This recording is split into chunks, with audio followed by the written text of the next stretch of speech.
auditeurs et auditrices. Bienvenue à l'émission à fond les nouvelles.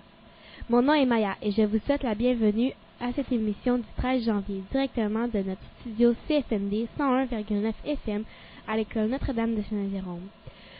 Nous désirons saluer tous ceux et celles qui nous écoutent en direct et en reprise sur Internet. Bon midi à tous. Mon nom est Novali. Je vous salue de notre petit studio au 2e étage de notre école. Selon Météo Média et notre petit thermomètre, voici les conditions météo actuelles sur la cour de l'école Notre-Dame. Il fait soleil et très venteux, et la température est de moins 13 degrés Celsius. Vous pouvez aussi nous rejoindre pour nous parler en direct durant l'émission au 450-432-4472, poste 5763. 450-432-4472, poste 5763. On a plein de choses à vous raconter durant l'émission et vous allez entendre des élèves de la meilleure école primaire de la CSRN vous parler de toutes sortes de sujets. En effet, aujourd'hui, Elisabeth Anne nous parlera de sa chronique spéciale manga. Alexia présentera sa chronique sur Maxime de l'Entre-nous. Quant à Victoria, nous parlera de l'actualité. Ne vous inquiétez pas, la météo suivra avec Jai Bao. En attendant tout ce beau contenu, nous passons en musique avec notre première chanson, Century du groupe Fall Out Boy.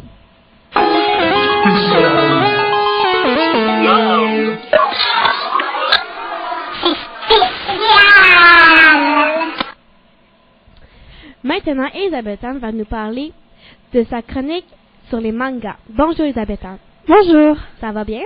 Oui. On t'écoute. Bonjour chers auditeurs et auditrices et bienvenue pour cette chronique extraordinaire.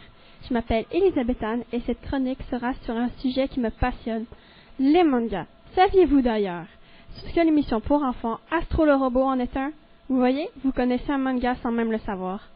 Mais celui dans lequel je vais vous parler sort du commun et est plutôt récent, One Punch Man. Comme je le disais, l'anime est plutôt récent, mais le manga date du 3 juillet 2009. C'est seulement lors du 5 octobre 2015 et 21 décembre 2015 que les fans de l'auteur-dessinateur One ont pu se régaler de cette œuvre riche en action. L'histoire est celle de Saitama, un homme sans emploi qui reçoit une demande étrange d'un homme crabe. Trouver un gamin et le lui faire savoir quand cela se produit. Notre héros, apprenant les mauvaises intentions du personnage louche à pattes de crabe, décide de protéger cet enfant. Se battant difficilement contre la bête, Saitama réalise son manque de force.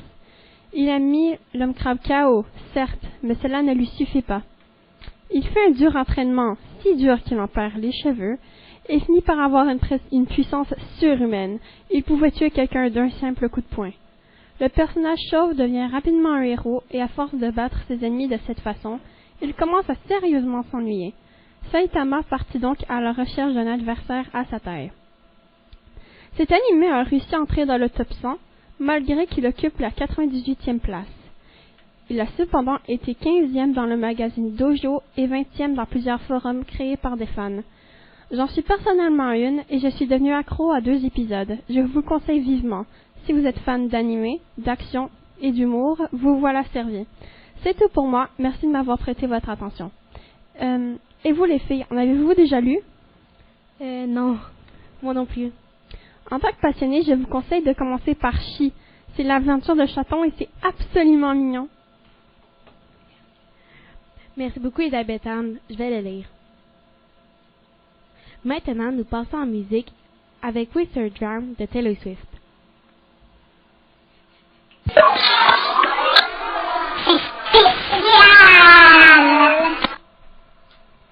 Maintenant, Maxime de l'Entre-nous viendra à l'entrevue de Alexia. Bonjour Alexia. Bonjour. Bonjour Maxime. Bonjour mademoiselle. On vous écoute. Bonjour Maxime. Tout d'abord, notre première question. À quoi consiste l'entre-nous? Bonjour mesdames et bonjour aux auditeurs. Donc, l'entre-nous, dans le fond, on est un organisme communautaire basé dans les HLM du quartier Notre-Dame. Donc, c'est un appartement qu'on a un petit peu modifié pour y faire un organisme communautaire. Qu'est-ce qu'on fait à l'entre-nous? Donc, un des premiers mandats, c'est de faire de la médiation de quartier. Donc, quand il y a des conflits entre les voisins, que ce soit parce qu'il y a trop de bruit ou parce qu'ils laissent traîner les poubelles, peu importe, quand il y a de la chicane, les gens peuvent nous appeler, puis nous, on vient pour essayer de trouver une solution au problème.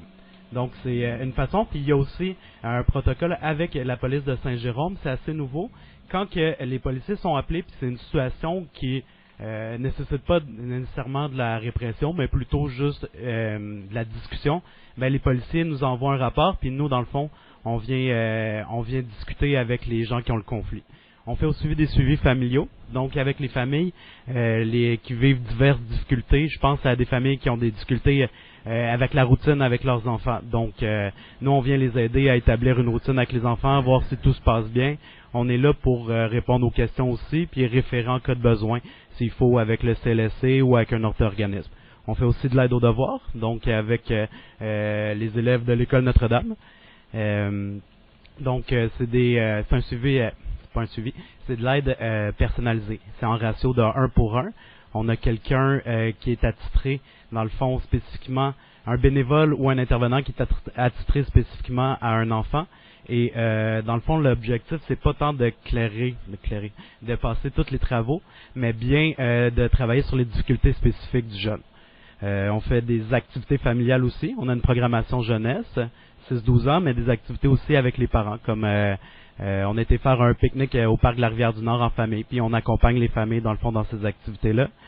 On a aussi un jardin communautaire. Donc, l'été, autour de l'entre-nous, dans le fond, entre deux blocs, il y a un grand jardin communautaire. Dans ce temps-là, je me transforme en horticulteur. Donc, j'accompagne les familles dans leur jardinage. On fait pousser des légumes bio qui sont près de chez nous. Voilà. On prête aussi des vélos pour l'été, pour que les familles puissent bouger. Puis aller en famille, on prête les vélos avec les casques, les cadenas. On en a pour les tout petits, on en a pour les adultes. On a aussi, j'ai un projet avec la classe de 6e année de Madame Lafont à l'école Notre-Dame. Je sais pas si vous les connaissez. Ils ont donc les boutures, je parlais tantôt du jardin communautaire. Donc il faut partir les boutures pour ce jardin-là et on les part dans la classe de 6e année de Madame Lafont. Donc de votre enseignante, on va le faire ensemble à partir du mois de mars. Et dans le fond, c'est les élèves qui font pousser les boutures, puis ensuite on les transfère au jardin communautaire. Donc ça fait pas le tour de l'entre-nous. Ensuite, depuis combien de temps travaillez-vous? Que je travaille à l'entre-nous? Oui. Oui, à l'entre-nous, ça fait 4 ans que je suis là. Je suis rattaché à l'Ami du quartier. Puis spécifiquement, j'ai été engagé moi spécifiquement pour l'entre-nous. Je suis le responsable de l'entre-nous, mais je suis aussi le seul employé, donc je m'occupe de moi. La seule personne dans le fond qui travaille avec moi, c'est les stagiaires que j'ai et une employée d'été l'été. Voilà. D'accord. Pour travailler dans ce milieu, avez-vous dû faire des études spécifiques au cégep ou à l'université? Si oui, quoi? Oui, ben moi j'ai fait une technique en éducation spécialisée. Donc une technique de 3 ans, je l'ai faite au Cégep du Vieux-Montréal il y a quelques années. Que vouliez-vous faire comme profession lors de votre enfance ou adolescence? Ben évidemment, on passe par plein de projets, mais le domaine de la psychologie m'a toujours intéressé. J'ai pensé aussi au droit, à l'anthropologie. Par contre, j'ai vite réalisé que j'étais quelqu'un de terrain. Donc, moi, d'être assis dans un bureau, à rédiger des rapports ou à faire un travail très routinier, j'ai vite réalisé que c'était pas pour moi. Puis, je suis un peu allergique à la monotonie. Donc, en éducation spécialisée, on a des tâches différentes à tous les jours. Les situations qui surviennent sont variées. Puis, comme ça me permet de garder ma motivation au maximum. D'accord. Avez-vous exercé d'autres travails avant celui-ci? Si oui, quoi? En éducation spécialisée, avant, moi, je travaillais au cégep à Chibougamau. Oui, il y a un cégep à Chibougamau. J'aidais les élèves qui avaient des handicaps, que ce soit de la dyslexie ou il y avait des troubles déficitaires de l'attention, mais aussi des handicaps visuels, physiques. Donc, moi, j'essayais de trouver des accommodements pour que leur handicap ne nuise pas à leurs études, pour qu'ils puissent faire leurs études postsecondaires. Puis, aussi, avant, je travaillais dans un centre de répit dépannage, donc pour les enfants handicapés. Puis c'est un petit peu comme ça, j'espère que je ne devance pas ta question, mais c'est un petit peu comme ça que je me suis rendu à l'éducation spécialisée, parce que j'ai fait ma technique, dans le fond, pendant que je travaillais à cet emploi. Mais est-ce qu'il y a d'autres choses qui vous a poussé à travailler dans ce domaine? Mais c'est sûr, j'ai toujours été intéressé par la relation d'aide, travailler avec les gens. Comme je vous ai dit tantôt, je voulais pas travailler dans un bureau seul. Par contre, quand j'ai été engagé justement à un centre de répit dépannage, j'ai été engagé sans formation et j'aimais beaucoup ça. Donc ça m'a poussé à poursuivre dans cette direction-là. Cela fait-il longtemps que cette association existe? On parle de l'organisme L'Entre Nous? Oui. L'organisme en soi de L'Entre Nous est un petit peu plus récent, mais j'aimerais ça en même temps parler. Je vous ai dit que je travaille dans le fond pour l'Ami du quartier. L'Entre Nous est un peu un organisme phare de l'Ami du quartier, puis l'organisme du quartier, ça fait d'après moi une 20aine d'années que ça existe. Ça a été fondé par des gens du quartier qui avaient envie d'avoir des ressources à l'intérieur même du quartier. Est-ce que tu me permettrais de prendre 2 minutes pour expliquer aussi les services de l'Ami du quartier? Oui, pas de problème. Oui. Donc, à l'Ami du quartier, dans le fond, comme je vous disais, les gens du quartier trouvaient qu'il n'y avait pas de ressources dans le quartier, donc ils souhaitaient que les gens puissent avoir des ressources en termes sociaux, mais aussi de divertissement ou de sécurité, comme la sécurité alimentaire. Donc, là, présentement, à l'Ami du quartier, donc ça dessert le quartier Notre-Dame, tout comme l'Entre Nous. Il y a une soupe populaire les mardis et les jeudis. Il y a de l'aide alimentaire, chapeauté par Moisson Laurentide, dans le fond, qui nous fournit la nourriture. Nous, on distribue de la nourriture tous les mercredis. On a, pour se divertir aussi, pour briser l'isolement, on a du bingo, un club de tricot. Il y a des cuisines collectives aussi. Moi, c'est un projet que j'aime beaucoup, les cuisines collectives, parce que ça permet de cuisiner à faible coût. En même temps, on apprend à cuisiner des repas qui sont simples, puis des fois, cuisiner tout seul dans notre cuisine, c'est un peu plate, mais là, ça nous permet de le faire en groupe, donc de façon un peu plus décontractée. Il y a aussi, on peut se présenter à l'Ami du quartier à n'importe quelle journée, entre le lundi et le vendredi, entre 9h et 4h, à l'accueil. Ça nous permet de on s'assoit, puis dans le fond, il y a un animateur sur place, puis on jase, on peut sortir des jeux de société, juste boire un café, lire le journal. C'est justement pour sortir de chez nous. Et il y a aussi des programmes d'insertion sociale. Donc, il y a des gens qui désirent retourner sur le marché du travail, mais qui ont besoin d'une petite marche avant de se rendre au marché du travail. Donc, ce qu'ils font, c'est ils viennent à l'Ami du quartier faire un programme en lien avec le centre local d'emploi. Ils reçoivent un petit montant supplémentaire sur leur aide sociale, puis nous, dans le fond, on les accompagne vers le marché de l'emploi. Oui. Et bien, merci à Alexia et Maxime. Merci, mesdames. Et maintenant, passons avec notre troisième chanson, Toujours rebelle, de Jonathan Pinchot. Des accidents, des nouveautés et des nouvelles autour du monde. La chronique Mordée dans les nouvelles, avec vos chroniqueurs favoris. Maintenant, Victoria va nous parler des actualités. Bonjour, Victoria. Bonjour. Ça va bien?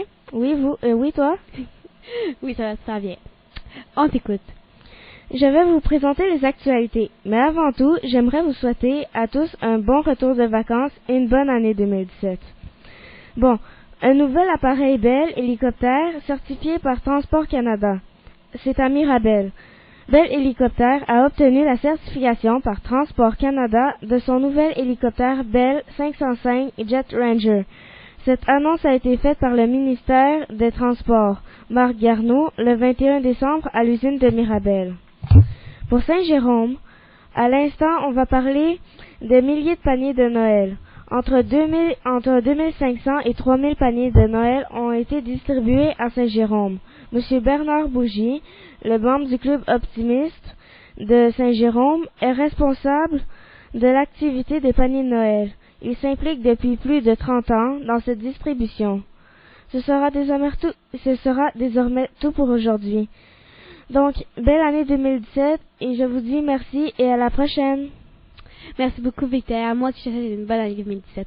Merci à vous aussi. Ça fait plaisir. Bye. Maintenant, nous passons en musique avec Crier tout bas de Cœur de Pirate.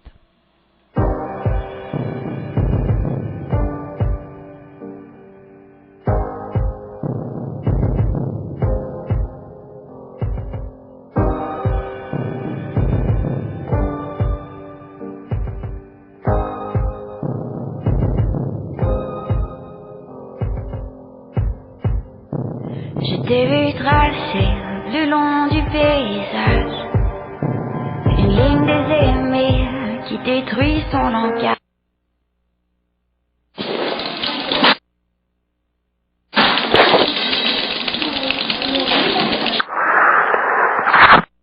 La pluie, le vent, le soleil, le verglas, la neige, la tempête, les nuages, peu importe la saison, peu importe le temps, nos chroniqueurs seront là. Voici la chronique météo. Maintenant, Jabal va nous présenter sa chronique sur la météo. Bonjour Jabal. Bonjour Maya. Où es-tu allé cet été? Pendant les vacances de Noël. Je suis allé en Chine. Pourquoi? Parce que j'ai regardé mon père. Ah, ça va être cool. Maintenant, on t'écoute. Vendredi 13 janvier. Saint-Jérôme, quelques nuages. Moins 6 degrés. Vent, 22 km/h. Humidité, 53%. Vendredi après-midi, ensoleillé avec passage nuages, moins 9 degrés. Samedi 14 janvier, généralement ensoleillé, moins 13 degrés.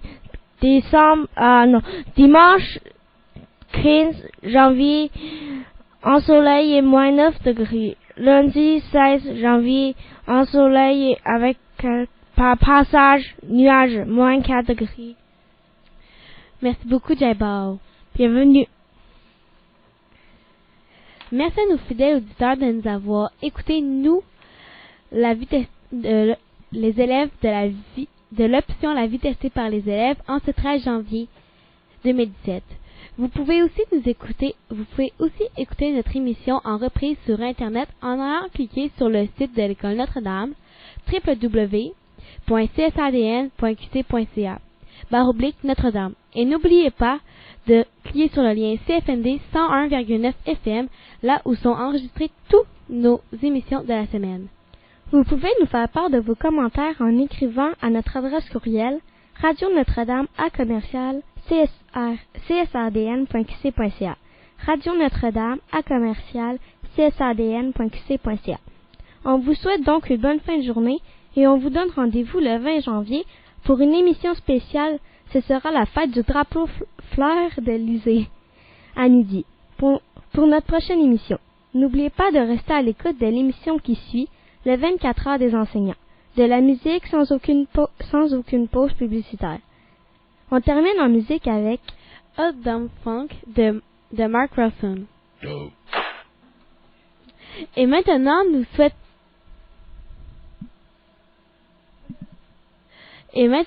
souhaitons la bienvenue à Mathis Ganet.